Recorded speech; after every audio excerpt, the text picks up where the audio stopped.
Welcome to the New World Order Showcase Podcast. Your host, Jill Hart, the Coach's Alchemist. Couldn't be more excited to have you join us today. On this podcast, we celebrate the champions of change, the up-and-coming life, health and transformational coaches who are fearlessly stepping forward to make a difference in the world. Get ready for inspiring stories, practical tips, and powerful moments that will motivate you to make a positive change in your life and those around you. We're happy to have you join us on this incredible journey as we dive into the world of life, health, and transformational coaches who are lighting up the path towards a better tomorrow.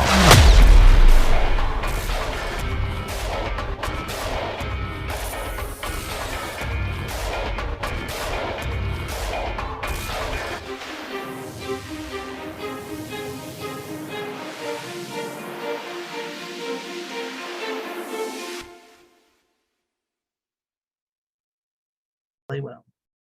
Hi, and welcome to the New World Order Showcase podcast. Today we have with us Amparo Penny. She is an intuitive eating and mindset coach, also known as Fan of Black. We're laughing about this before the show. I just had to throw it in there because she's really good at props. And I realize this is a podcast, but she has like wands and pom-poms and the rainbow flag that she was waving around. And we were just having a great old time. But I wanted to bring her on the show and have her tell you all about how she helps people get on track with their health in a kind of unique and interesting manner. So welcome to the show, Amparo, and tell us all about what you got going on. Thanks, Jill. Well, I love that you find it unique.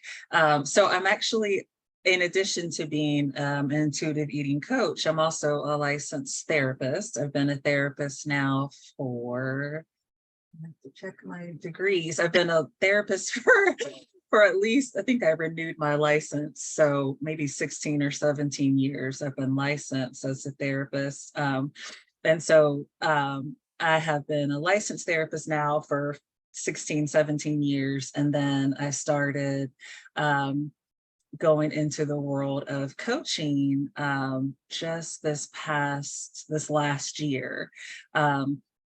Because I realized that, so I do a lot of work in eating disorders and trauma, and I also wanted to do a little more of like a deep dive into like intuitive eating kind of work, and realized that I couldn't quite do that in my therapy practice because we could never really get to it in terms of like the formal structure of like intuitive eating, because people would always have other things come up, which, obviously happens in therapy. So, whenever I start therapy sessions, I always say, what's on your mind today? And people would always have other things that would come up, like, job stress or marital stress or whatever. And so I found that with the therapy world, we would always get kind of like sidetracked with other things happening in their lives, which again is totally normal because that's life. And I realized that if I wanted to do more of like intuitive eating, eating disorder kind of stuff, then I wanted to go more into coaching. And then I also realized that because I'm a licensed therapist, I'm bound by my state.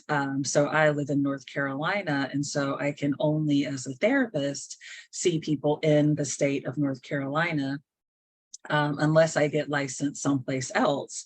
And I wanted to see people outside of North Carolina. And so the way to do that was to do coaching as well. So I realized that if I got into the coaching world, then I can see people internationally as opposed to just seeing people in North Carolina. So this way I can do a little bit of both. And so I found that kind of merging my clinical world with my coaching world kind of allows me, it gives me kind of like the ability to see people anywhere. And then it gives that client kind of like the best of both worlds, because coaches are amazing. And, coaches don't always have the clinical training that therapists have. And so I think sometimes, because I've hired coaches before, and, they're kind of limited in the knowledge that they have. And so being a therapist, I don't do therapy in my coaching. Let me make sure I say that very carefully. I always make sure I separate those two worlds.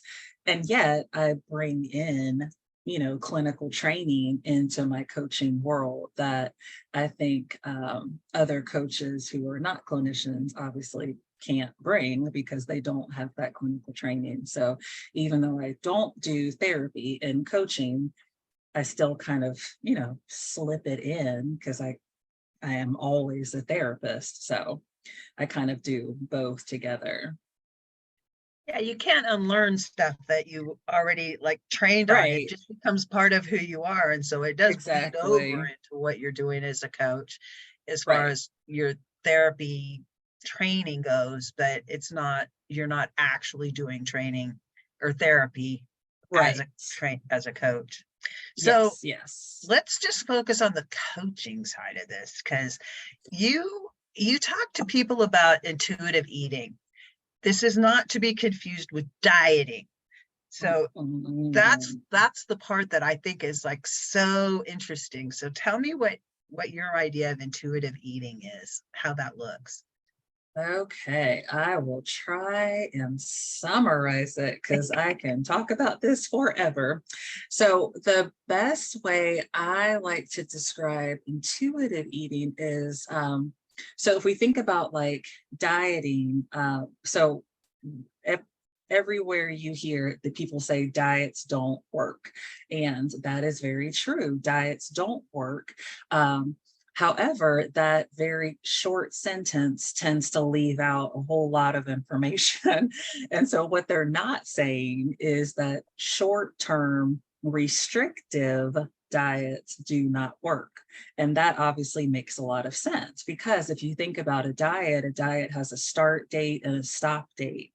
And so if a person is doing a plan where they're doing something like, I'm going to eat, 1,500 calories or whatever for 3 months. Well, anybody can do that.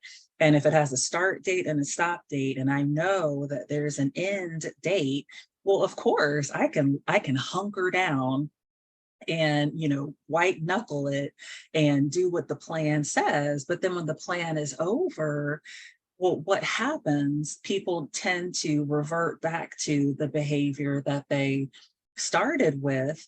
And so they tend to kind of gain the weight back, yada, yada. And then they blame the diet. And then they say, well, diets don't work. Well, again, that short restrictive plan does not work, because, again, it was short term and it was restrictive. And so that is why we tend to say that diets don't work. And there's a whole lot of like external tools that go into it, calorie counting, restriction, points, all those things kind of like disconnect us from our body.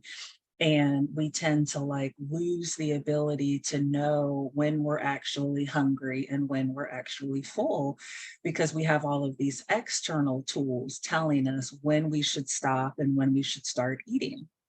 And so again, that those are all external tools. And so what intuitive eating actually does is helps us kind of learn to like reconnect with our own intuition. And so learning to listen to our internal tools of your internal hunger cues and your internal fullness cues to kind of determine when you're actually hungry and when you're actually full.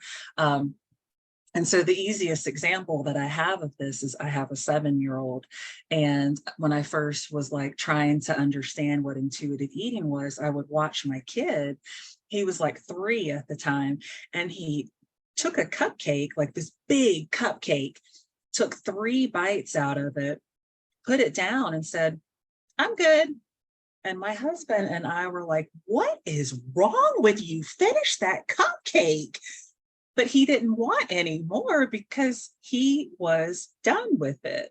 And as a child, his own intuition said, I had what I wanted. I took a few bites. I'm good.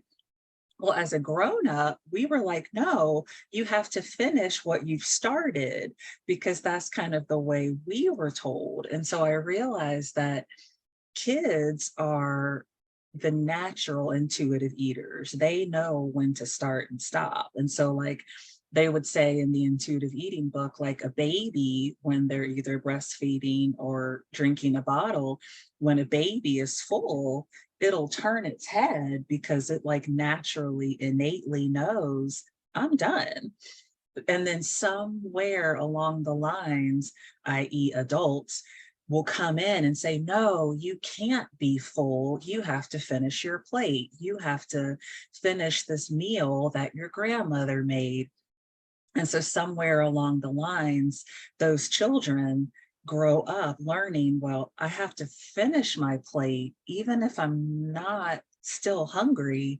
We start Even if I don't learning. want the food that's on the plate. Right. Yeah, exactly. And so we start overriding those innate messages, and we just start eating past fullness, or like you just said, eating even if we don't want it because somebody externally is telling us this is what you need to do. And so, like, again, the child then develops into the grown up who then is somehow disconnected from their body. And so intuitive eating tries to like reconnect us back to the way like my child would eat a cupcake with 3 bites and go, that's it, mommy, I'm done. And my husband is looking at him like, you're crazy, finish the cupcake. And my kid's like, but I don't want any more. And so that's kind of intuitive eating in a nutshell, is like reconnecting back to our innate hunger and fullness cues as opposed to listening to external tools. Ooh, I think I summarized that quickly. How was that for a summary? Really great. And it's really a different approach to fitness. I wouldn't even call it weight loss, because it's really about finding balance in your body, I think, and being in tune with what your body needs and wants versus what we're programmed to reach for. And programming can come in a lot of different forms, like, potato chips are a great example. You can't just eat one, which is the marketing slogan for Lay's. But it's true, but they're designed that way. They're designed to override that intuition, the intuitive eating mechanism that we all have, to say, no, you can still eat more. No, you can eat the whole bag and you'll still want more, even though it adds nothing to the nutritional profile of your intake of nutrition. Your body is just tricked into eating a whole bunch of it. Yeah, they call them highly palatable foods. And that's why people think like sugar and things like that are addictive. And to an extent they are. And they also trigger, we call it like the effort, or the Last Supper, where you're just kind of like, well, I've already opened the bag and I've already eaten half the bag. Well, effort, let me just finish it. And again, that kind of like, it does that black and white kind of thinking. Whereas like, if we were to think about like the way my child would eat, he would just probably have a handful and be like, that's it, I'm good. Somehow as grownups, again, that message gets overridden and we're like, well, no, I have to just finish the whole bag, because again, you can't just eat one. Well, why can't I just eat a handful? Why can't Because they're designed to keep you from eating just a handful. That's part of it. Yes. Yeah. And then the marketing, and then the guilt and the shame. And then there's a whole lot of like internalized guilt that goes on too, of the shoulding, and I should be able to have discipline and willpower. And we go off on these tangents of like, I could just have a couple, but somehow it's become more than just these potato chips. It's like become this whole, I have no self-control. And then we can spiral into this whole shame spiral. And then that's how people go on binges, like I did for 20 years, as I would go back and forth with this binge and restrict cycle of Kind just of the like, all or nothing yeah, philosophy. like that perfection. And then I open the bag of chips and, well, I've already eaten them. So let me just finish this. And then tomorrow or Monday, I will start fresh and I will be perfect again. But again, it doesn't have to be perfect. Let's just go for balance. And that's kind of more of what I've been living in the land of, is balance as opposed to all or nothing. And mindfulness, I think, plays into that a little bit. Like Mhm. you can mindfully eat a potato chip, where you're like enjoying the salt of it and the crunch of it. Maybe let, part of it melt on your tongue. Because I mean, Actually, there's that's just a like, perfect segue into one of the one of the principles in intuitive eating is the satisfaction factor. And they talk about how, like, again, because we've been so disconnected from food, we forgot that we're actually supposed to enjoy it. And so, yeah, they do encourage like mindfully eating, because again, we've heard of those it takes 20 minutes from your brain to get the message that your stomach is full. And again, if we were to slow down and mindfully eat, we would probably not like be storm eating, because we would be actually like enjoying and savoring the food. Um, and so you mentioned for me to bring up one of my one of my props. And I had created a habit tracker, and in the habit tracker, there actually is a place in the habit tracker to talk about the hunger and fullness section, as well as there's a notes section to kind of talk about how the foods make you feel when you eat them. And so instead of thinking about like calories and all of that kind of intake, instead thinking about in terms of like how the food makes you feel. Like, does it make you feel gassy, or does it make you feel sluggish? And kind of making your choices about food based off how it makes your body feel. So again, it's not that you can't have food. Like I took my kid to get ice cream yesterday because we wanted to get ice cream. And yet I didn't want to have ice cream at 8 o'clock in the morning, because I knew that that simple sugar would make my sugar crash. And I still had other things to do. And so we waited until the afternoon to get ice cream, because I didn't really care if my sugar crashed in the afternoon. And so he and I went and got ice cream. And then we were laughing that both of us were sitting on the couch at like 4:30, and we were kind of like dozing off. And we were like, oh, my sugar's crashing. And yet I've taught him that sugar is not bad. It's just knowing when to eat certain sugar. So like we have a lot of fruit in our house. And if he's wanting something sweet, we're like, great, let's have something sweet. It's 8 o'clock in the morning and you have to go to school, for example. How about having fruit that's more of a complex sugar that'll give you sustainable energy, so you can still have something sweet.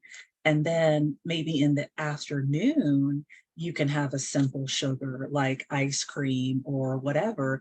And we don't care if your sugar crashes, because the day is over and we don't really care if our energy dips. And so again, I'm trying to teach him that sugar is not bad, because all food has a function and can be enjoyed.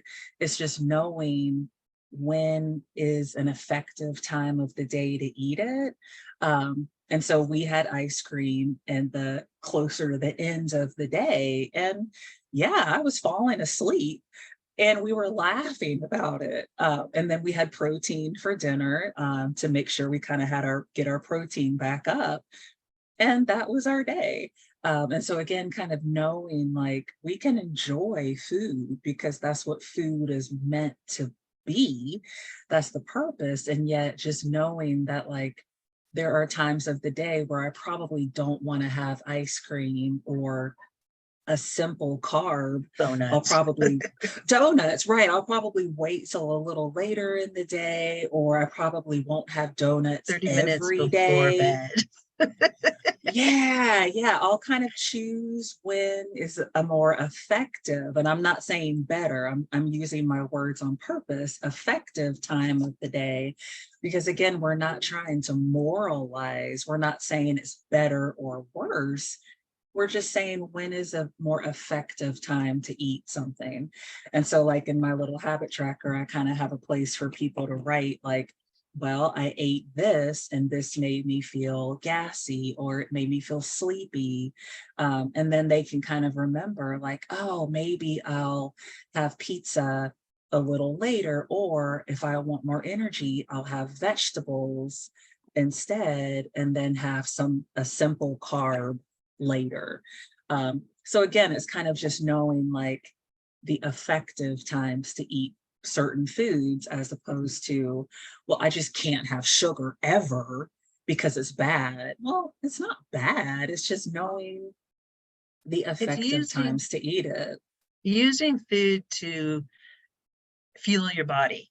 And Yes. really that's what you're talking about. It's using it Mhm. effectively for the result that you're looking for. And that's such a Right. unique approach to fitness because it's a sustainable way to live. It's helping you get in tune with your Yes. body and helping your body know what it wants and listening to your body and then making conscious decisions about the foods that you're choosing to put into your body and what times you're choosing to do it at. Yes. Yeah, exactly. Because I don't want people to cut out things because again, if we're thinking in terms of like, this is the rest of your life, because you said sustainable and I got all excited when you said sustainable, because that's what we're trying to help people instead of like a diet, again, that has a start date and a stop date. We're trying to live the rest of our lives eating whatever. And so like having a sustainable plan as opposed to I can only do this for 3 months. Well, I'm 46 and I want to eat ice cream and carrot cake and vegetables and all of the other stuff too. I want to do it all for the rest of my life as opposed to I can't have this because I call it my inner toddler. And so like if I were to tell myself like I can't have sugar, well then of course that's the one thing I'm gonna want. Because again, I use my child as an example. If I'm cleaning his room and I find a toy that he has not played with in 3 years and I'm about to throw it away, mommy, that is the most important toy. And I'm like, no, it's not. You haven't even played with it, but all of a sudden that toy is the most important toy. And grown-ups are just grown-up toddlers. And so like if you were to tell me, Amparo, you can't have sugar, well, that's all I want now because you told me I can't have it. And so that inner toddler is going to come out and all I'm going to want is sugar.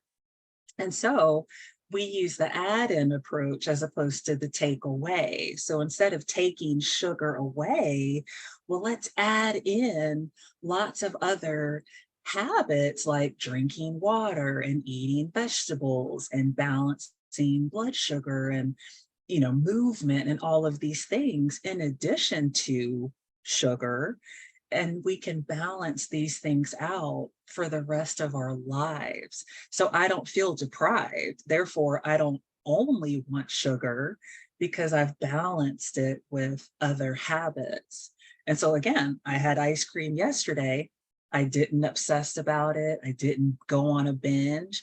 I had ice cream and I went on with my life because I can allow that with a lot of other habits for the rest of my life, as opposed to, You can, I have to cut it out or do this for a certain period of time, which is not sustainable. and you can enjoy it. You can go and you can Yeah, have, you we had give fun yourself yesterday. permission to have fun, enjoy the process. Exactly. You go to a party and there's pizza or whatever the bad foods Unicorn are. poop ice cream, Yeah. because that's what my kid loves, is unicorn poop. Because of the I love name. that. I love it. He's 7. I have to tell my granddaughter about this. She's a unicorn aficionado. Unicorn poop. Oh yeah, it's all about unicorns in our house. So he sees unicorn poop and he gets all excited. That's his favorite flavor. Oh, I love that. I love that so much. So, what's the one thing that you really want our audience to take away from this conversation today? Ooh, the word "and." I know it's so ridiculous. The word "and," because this is one of the things, like this is the first thing that I teach my clients to help us get out of black or white thinking. So instead of all or nothing or black or white, we use the word "and." And so this comes from my therapy practice. So again, bringing both worlds together. So my dialectical behavior training, dialectics means holding multiple truths at the same time. And so we use the word "and" as opposed to the word "but," because the word "but" will sever a statement. So if I were to say, I really don't feel good in my body, but I still like myself. I've kind of severed those two statements. I don't feel good in my body, but I still like myself. Well, that's not very convincing, because of the word "but." It kind of severed those two statements. And instead, we use the word "and" to try to bring together two or more seemingly opposing truths. So I don't really feel good in my body, and this is still my body. Like, that is what we call a body neutral statement. And I use the word "and" to kind of bring together seemingly opposing truths, as opposed to like severing that. And so I help people, like that's one of the first things that I help people with, is just go and practice replacing the word "but" with the word "and" just see what happens. And I do it myself to practice it, and then also to model it. So like, it's a sunny day, but I have to go to work. Well, it's a sunny day and I have to go to work. Or my child, you can be mad at mommy, but you can't hit me. Well, those are separate. You can be mad at mommy and you still can't hit me. Those are combining two truths together. And so just having people just try to find everyday examples of replacing the word "but" with the word "and just see what happens. And they usually will come back and they'll say that it's been pretty amazing just to kind of do that one little change as a way to kind of get them to practice getting out of black or white thinking and kind of finding more of that middle path. And so like using it with, food or with emotions or any of that, instead of looking at food as good or bad, we look at food just as a neutral thing, because we kind of use that "and" as like a middle ground. So just that's like one practice that I have people do as like a quick and dirty example. Like after their first session, I'm like, okay, go practice just saying the word "and" just see how it feels. And it's actually pretty amazing. Yeah, it's kind of fun. You have kind of like just blown my mind, to be honest. I am going to put that in practice today, starting today, and see how things go. And I'll let you know, because we're friends on a network. Yes. And the fun thing is that when people do it, they usually get a pom-pom when they when they'll say the word, they'll be talking to me in session, they'll say something, and they'll go, but, and they'll go, and then we'll start clapping, and I'll get on my pom-pom because I'll be all excited because they're trying it. And it is just something unique and neat just to see how you can kind of merge two truths as opposed to severing them. And again, you can use it in multiple examples. And so my clients will just catch me just saying and all the time because I'm also trying to practice it with myself. And how can people get in touch with you and get you have some free offers on your website and that daily tracker that you were holding up with your Vanna Black hands. Yay! Yeah. So thank you. So I have my website, which is just amparopenny.com. And I guess you'll have it listed so people can spell my name correctly. And then on my website, I have an ebook that I wrote, which is kind of just helping people learn how to start developing sustainable, healthy habits. And I kind of got some of that information from the book Atomic Habits, which was really inspiring to me.